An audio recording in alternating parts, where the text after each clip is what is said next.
किती छान क्लायमेट आहे ना. चला तर आज मग तंदुरी कॉर्न बनवूया. हो चालेल ना, चल बनवूया. सर्वप्रथम आपण 3 कॉर्न घेतलेले आहेत. कॉर्न सोलून झाल्यानंतर गरम पाण्यात 10 मिनिटे उकळून घ्यावे. चवीनुसार मीठ टाकावे. तर कॉर्न उकळत आहे तोपर्यंत आपण मसाला रेडी करूया. दही 2 चमचे, मेल्ट केलेले बटर 2 चमचे, आलं लसूण पेस्ट 1 चमचा, चिली फ्लेक्स 1 चमचा, ऑरिगॅनो 1 चमचा, काळी मिरी पावडर 1 चमचा, चवीनुसार मीठ, मिरची पावडर 1 चमचा मिक्स करून घेणे.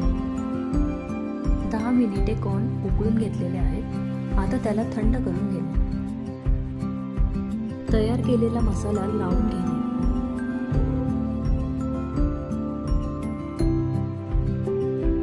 तर तुम्ही बघू शकता आपण तिन्ही कॉर्नला मसाला लावून भाजून घेत आहोत. कॉर्न पूर्णपणे व्यवस्थित भाजून घेणे.